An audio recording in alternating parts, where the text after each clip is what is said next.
guys, welcome to today's video. Today is a super simple video. I almost didn't upload it because I just thought it was too simple, but I'm gonna show you how I am decorating for Christmas this year. It is very similar to my decor from last year. In fact, I'm sticking with the same thing. I'm using pretty much everything, but I'm just doing a couple other little things this year, or I am showing you a couple little things that I didn't show you last year that I'm choosing to do a little bit more environmentally friendly and hopefully more minimalist. So I will share with you so that you guys can be inspired and hopefully do something similar.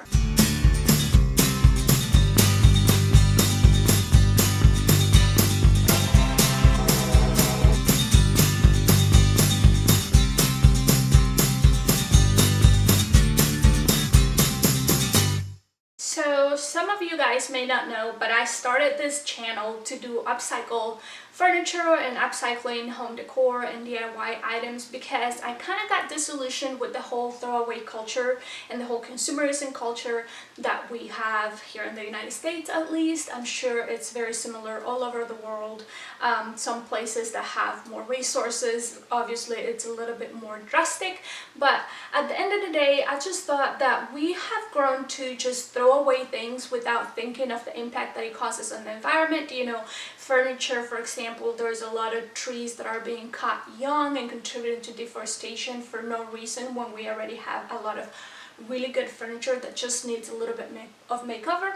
But today's not about furniture, so let me not get caught up in that. Today I just wanted to do more environmentally friendly Christmas decor, and it's the easiest thing to do. But one of the reasons why I wanted to do this, it's because I have this big old rosemary bush that here in Texas there's a lot of humidity, it's outside, it gets plenty of sunshine, so it's grown really big and I use it a lot for cooking. I love making roasted butternut squash with it, roasted potatoes, steak, and the rare occasion that we do like a red wine reduction.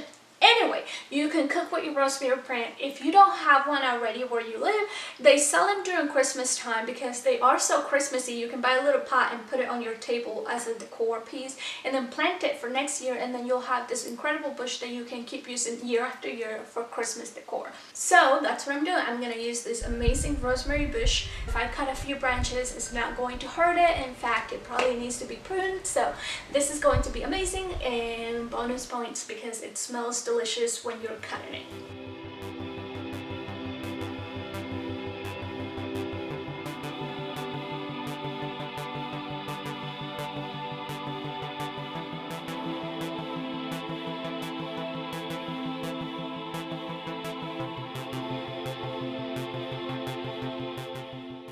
For my first item, I'm going to use this little piece that I thrifted for about $3. As you guys know, the best thing you can do for the environment is to use what you have, buy secondhand, and reduce your consumption. So this one is a natural item. I'm going to be able to reuse it as a water propagation station for my plants throughout the year. So that is amazing because I don't have to worry about storing it and it taking extra space. I can use it year long, but it looks super cute for Christmas. All you have to do is cut the little branches and fill it up as much as you see fit.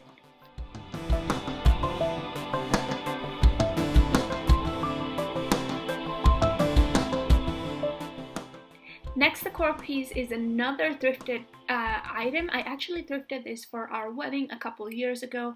I did a vintage style wedding back then and I love this milk glass vases, and since they are white they are perfect. I did a bunch of mix and match, so I didn't have three of the same.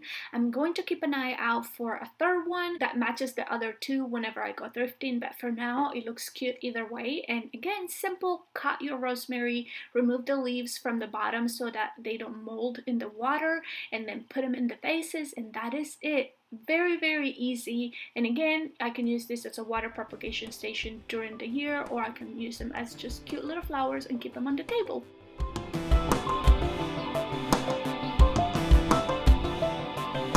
Another beautiful thing about rosemary is that whatever you don't use, the branches that you don't use, you can simply pick them, let them dry, and then cook with them at a later time. So it is win-win all around. You're not producing any carbon footprint. In fact, you're helping the environment by planting a little plant that produces oxygen and that you can use year after year after year. I filmed this footage last year to show it to you guys, and for some reason I lost it and I didn't end up using it, but I still wanted to show it to you. I realized that not everyone has the tools or the time or the skills or the patience to make something similar, even though it's very simple. But I guess my point is to inspire you to go with something more natural, that whenever you do get tired, because we all get tired of the same decor, but whenever you do get tired of it, you can just compost instead of creating more trash, and instead of consuming something that has such a large carbon footprint to begin with, that you don't know if it's been made on like some sweatshop in another country, because somebody always pays the price for these cheap things. So anyway, maybe there's a maker close to where you live that you can buy something similar from, or if you see something that is made out of natural organic materials, perhaps go with that instead of the plastic item.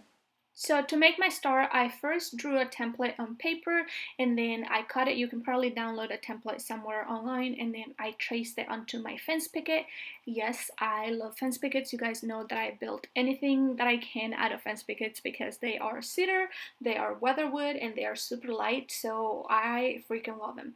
So first thing is to clamp my cedar fence picket onto my workbench so that it is secure and it doesn't move on me as I'm using my skill saw. And then I'm going to cut each point of the star individually.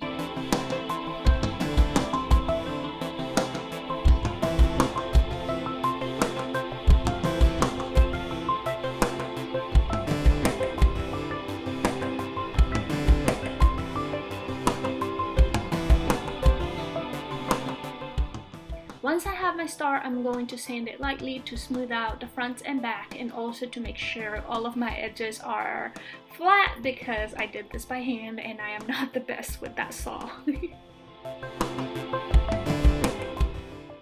After sanding, we get to put it all together, and I'm switching back between my manual and pneumatic stapler because apparently I'm not strong enough to push the staples all the way in with the manual stapler. That's why you'll see me switching back and forth, and also I kept running out of staples in all the staplers.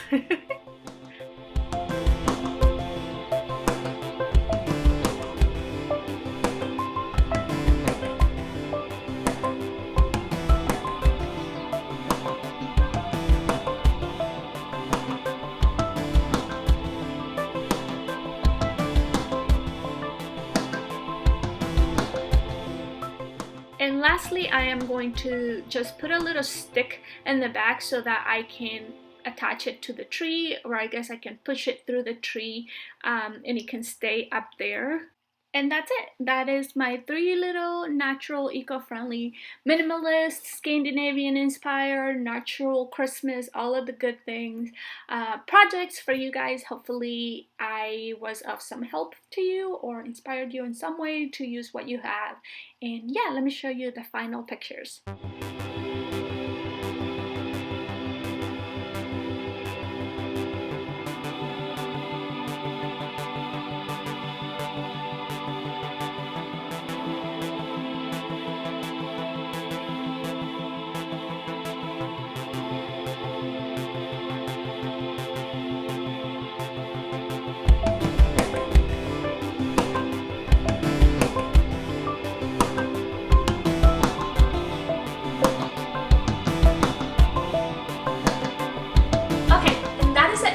I hope that you guys got some ideas. I know it's nothing groundbreaking, but maybe an idea for you to use something that you have around your house, or hopefully you buy a rosemary plant and you plant it, cook with it, use it year after year, and it's beautiful, it smells great, and it's the cheapest, easiest, and most environmentally friendly item I can think of. Okay, that's it. Okay, love you, okay, bye. Was that you living in someone else's dreams? And yes, it is not lost on me that I have a artificial Christmas tree.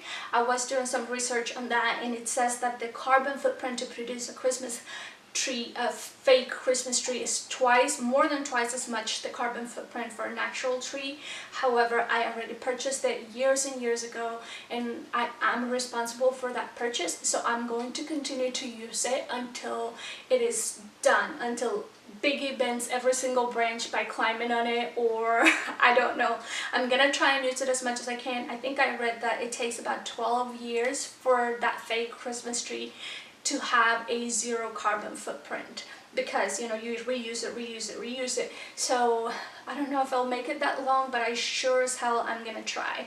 And don't get me wrong, I have started trying to be more environmentally friendly years and years ago, but haven't made a lot of progress, or as much progress as I've made this last year. I think I finally started taking it more seriously, and I don't want to be virtue signaling or getting on my high horse here. I probably will say that I'm 20% the way of where I want to be, so there's plenty of room for improvement, but I am trying, and I'm choosing to focus on the things that I have done better rather than all the things that I have to do. Hopefully you guys do the same, because we don't need one person being perfect. We need everybody doing a little bit and a little bit more every time, and living more mindfully.